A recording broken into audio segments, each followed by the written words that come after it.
दोस्तों Chinese coding decoding का जो क्वेश्चन है वो आपके पीओ प्री के लिए भी बहुत ज्यादा इंपॉर्टेंट है और क्लर्क प्री के लिए भी बहुत ज्यादा इंपॉर्टेंट है, क्योंकि यहाँ से क्वेश्चंस आपको पूछे जाते हैं और ये बहुत ज्यादा स्कोरिंग टॉपिक है, इसीलिए इंपॉर्टेंट भी है और साथ के साथ इसको आप इजीली सॉल्व भी कर सकते हैं विद इन सेकेंड्स। तो चलिए यहाँ पे सीखते हैं एक सही अप्रोच जिससे हम इन क्वेश्चंस को बहुत अच्छे से बहुत सही तरीके से फास्ट सॉल्व कर सकते हैं। सो आपके सामने ये 3 स्टेटमेंट्स दी गई हैं। During the war time, during investigating war terrorism, related the war effects. ये अलग अलग लैंग्वेज में, मतलब एक ही लैंग्वेज के हिसाब से यहाँ पे अलग अलग कोड किए गए हैं।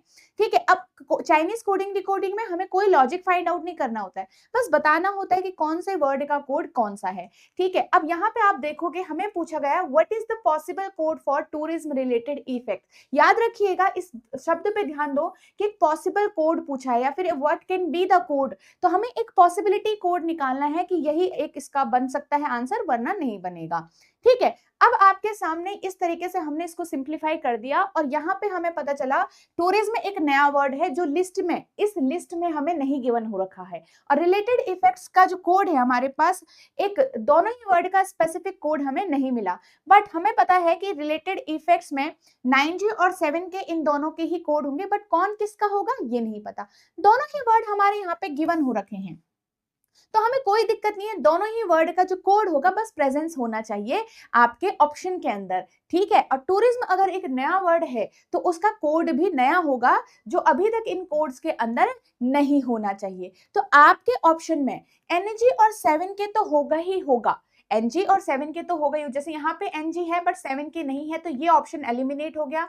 एनजी 7K दोनों है, यहाँ पे कुछ भी नहीं है, तो ये ऑप्शन आपका एलिमिनेट हो गया।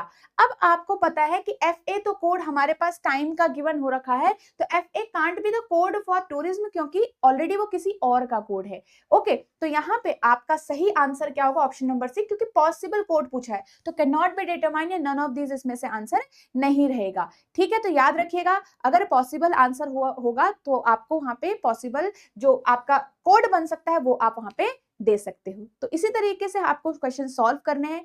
इस चैनल को सब्सक्राइब कर सकते हैं आप, यहाँ पे आपको डिफरेंट डिफरेंट प्रैक्टिस सेशंस मिलेंगे जो आपकी हेल्प करेंगे। और अगर आप एक ऐसे स्टूडेंट हैं जिन्हें लगता है कि वो एक कोर्स के जरिए बहुत अच्छे से प्रिपेयर कर सकते हैं, तो आपके लिए कोर्स बेहतर रहेगा, आप इस कोर्स से जुड़ सकते हैं। इस कोर्स में आपको रिकॉर्डेड वीडियोज मिलेंगी, आपको यहाँ पे टेस्ट, मॉक टेस्ट मिलेंगे हर एक एग्जाम के लेटेस्ट पैटर्न के हिसाब से, और इसमें आप एनरोल कर सकते हैं वेरी इजीली 2 तरीके से। फर्स्ट, आप यहाँ पे edutab.in वेबसाइट विजिट कर सकते हैं, एंड सेकंड, आप edutab learning solution app download कर सकते हैं।